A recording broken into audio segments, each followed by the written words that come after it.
ఈరోజు ఇందాక ఒక గంటన్నర కావచ్చేమో 2 గంటలు కావచ్చు, సాయంత్రం 5 గంటలకి బీఆర్కే న్యూస్ ఛానల్లో నన్ను ఒక లైవ్ డిబేట్కి మన యాంకర్ మధు గారు పిలిచినందుకు నేను అక్కడికి వెళ్ళడం అనేది జరిగింది. అదే డిబేటు అంటే మతానికి సంబంధించి ఏ విధంగా రాజకీయ పార్టీలు అబ్యూజ్ చేస్తున్నాయనే విషయం మీద డిబేట్ ఉంటుందని నాకు చెప్పారు. ఆ సబ్జెక్ట్ నేను ఎప్పటి నుంచో మాట్లాడడం, బీఆర్కే కూడా చాలాసార్లు వెళ్ళడం వల్ల నేను చాలా ధైర్యంగా నమ్మకంగా అక్కడికి వెళ్ళడం అనేది జరిగింది. ఆ యొక్క చర్చ ప్రారంభంలోనే నన్ను చెప్పమని అన్నప్పుడు నేను కొన్ని విషయాలు చెప్తూ కొన్ని ఫొటోస్ దృశ్యాలు చూపించి రాజకీయ పార్టీలు ఏ విధంగా రాముడిని కృష్ణుని మతానికి సంబంధించి ఉపయోగిస్తున్నాయి వాళ్ళ ప్రయోజనాలకి అనేటువంటి దానికి ఉదాహరణలు చెప్తూ ఈ బొమ్మ చూపించానండి.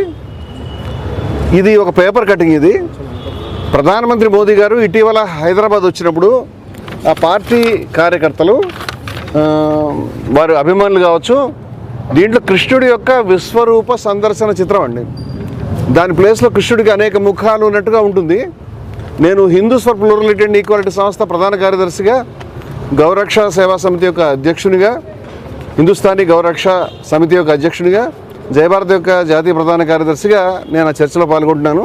అంచేత హిందువుల మనసులో ఏ విధంగా గాయపడ్డాయి, నేను హిందువులకు సంబంధించి చాలా కార్యక్రమాలు, హిందూ సమ్మేళనాలు చేయడం కానీ, మా కార్యాలయం ఎల్బీ నగర్లో నెల హిందువులకు సంబంధించి సనాతన కాహళి పేరు మీద ప్రసంగాలు ఏర్పాటు చేయడం కానీ, అన్నమయ్య ఇల్లు తిరుపతిలో కూలిపోయింది అనేటువంటి బాధలో 11.5 లక్షల మంది భక్తుల సంతకాలు సేకరించి ఆ భక్తుల సంతకాలతో రథయాత్ర చేయించే విషయంలో కానీ, కాశీనాయన యొక్క క్షేత్రం కూలిపోయినప్పుడు కడప జిల్లా కలెక్టరేట్ని ముట్టడించే విషయంలో కానీ, అనేక విషయాల్లో మా సంస్థ అన్నమయ్య కళాక్షేత్రం మా సంస్థ లీడ్ తీసుకొని అనేక సందర్భాల్లో మేము పనిచేస్తాం. చాలా హిందూ కార్యక్రమాలు చేస్తున్నాం.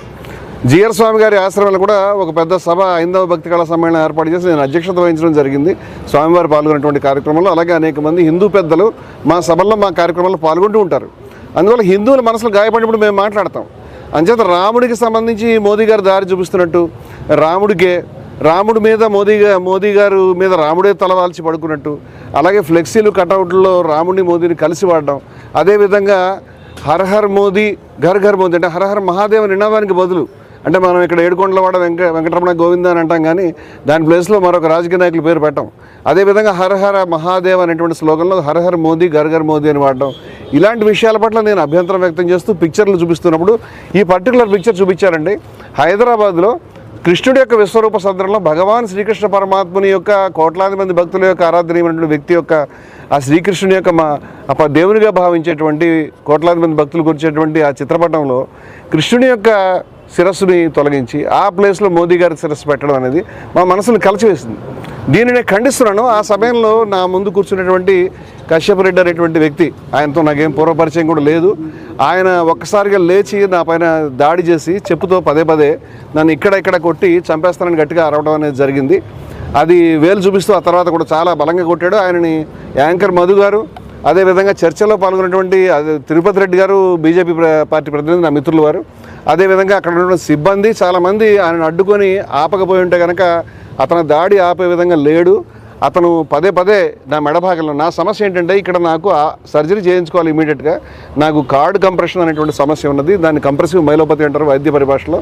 దాంతో నేను సఫర్ అవుతున్నాను, ఎందుకంటే ఒక నెర్వ్ ప్రెస్ అవుతూ ఉంటుంది, దానికి సంబంధించి నాకు పెయిన్ ఉంటుంది. అక్కడ అతను నన్ను తీవ్రంగా పదే కొట్టడం, ఆ తర్వాత కూడా అందరు సిబ్బంది ఆయనని సారీ చెప్పమంటే సారీ చెప్పను చంపేస్తానని చెప్పడం అనేది గట్టిగా అరవడం అనేది జరిగింది. చర్చకు వచ్చింది, చర్చల్లో అభిప్రాయాలు చెప్పడానికి కానీ ఎవరినైనా కొట్టుకోవడానికి చంపుకోవడానికి కాదు అని అతనికి నాగరికమైన భాషలో ఏ విధంగా చెప్తున్నప్పటికీ కూడా అతను వినే పరిస్థితిలో లేడు.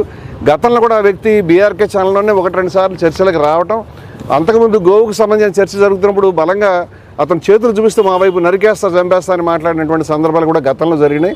అంతకుముందు కూడా మళ్ళీ మరొక చర్చలో ఆన్లైన్లో పాల్గొన్నప్పుడు కూడా ఇదే ధోరణి అతను కనపరచడం అనేది జరిగింది. ఇది ఏదో చెప్తున్నాడులే కానీ భౌతికంగా దాడి చేస్తాడని, అది కూడా కోట్ల మంది లక్షల మంది చూసేటువంటి లైవ్గా టీవీలో ప్రోగ్రామ్ అవుతున్నప్పుడు దాడి చేస్తాడనేది ఊహించిన విషయం.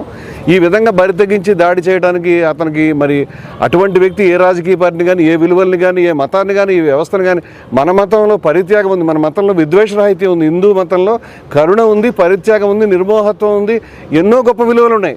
అటువంటి మతంలో ఉంటూ పక్క మనిషిని ద్వేషించి అసహనంతో మండిపడుతూ ఎవరినైనా కొడతాను, అది టీవీ ఛానల్ అయినా సరే కొట్టి చంపేస్తాను అనేటువంటి ధోరణిలో ఉన్నటువంటి వ్యక్తులు మతాన్ని ఏ విధంగా రిప్రజెంట్ చేస్తారనేది నాకు అర్థం కావట్లేదు. ఈ దాడిని తీవ్రంగా మేము ఖండిస్తున్నాం. అదేవిధంగా హిందువులు ముఖ్యంగా ప్రజలంతా కూడా దీన్ని తీవ్రంగా ఖండించాలని నేను ఏ రాజకీయ పార్టీకి అనుకూలం కాదు, ఏ రాజకీయ పార్టీకి వ్యతిరేకం కాదు, క్లీన్ రికార్డు ఉన్నటువంటి వ్యక్తులు. మేము ఏ రాజకీయ పార్టీకి అనుకూలంగా ఎప్పుడూ లేము. అంచేత రాజకీయ బ్రాండ్ మా మీద వేస్తే కుదరదు, ఏ రాజకీయ పార్టీకి వ్యతిరేకంగా కూడా లేము. అంచేత కొన్ని విలువల గురించి మాత్రమే మాట్లాడుతున్నాం మేము. ఇటువంటి పరిస్థితుల్లో అతను బయటకు వచ్చినప్పుడు మళ్ళీ కూడా అతన్ని లోపలికి పిలిచే ప్రయత్నం జరిగింది. అతను సారీ చెప్తానని మళ్ళీ టీవీ స్టూడియోలోకి రావటం, వచ్చిన తర్వాత మళ్ళీ అదే ధోరణిలో వేలు చూపిస్తూ బెదిరించడం, మళ్ళీ చంపుతాను కొడతాను అనేటువంటి పద్ధతిలోనే మాట్లాడడం అనేది చూసి దాన్ని లైవ్ ఆఫ్ చేసి ఆయన్ని బయటికి పంపించడం అనేది జరిగింది. అక్కడ కూడా అతను చాలా దుర్భాషలు ఆడినట్టుగా నాకు తెలిసింది. ఆ వ్యక్తి నుంచి మాకు ప్రాణాలకు ముప్పు ఉంది. ఈ రకంగా కార్యకర్తలు తయారు కావటం, ఈ రకంగా అనేక మంది రోడ్ల మీద అంటే బహిరంగంగా ఒక టీవీ ఛానల్ యొక్క లైవ్ డిబేట్లోనే ఒక మనిషిని కొట్టి చంపే ప్రయత్నం జరుగుతున్నప్పుడు, మరి అది కూడా ఒక సంస్థ, హిందూ సంస్థకు అనేక కార్యక్రమాలు, హిందూ సమ్మేళనాలు నిర్వహించినటువంటి మా రికార్డులన్నీ చూపిస్తాం.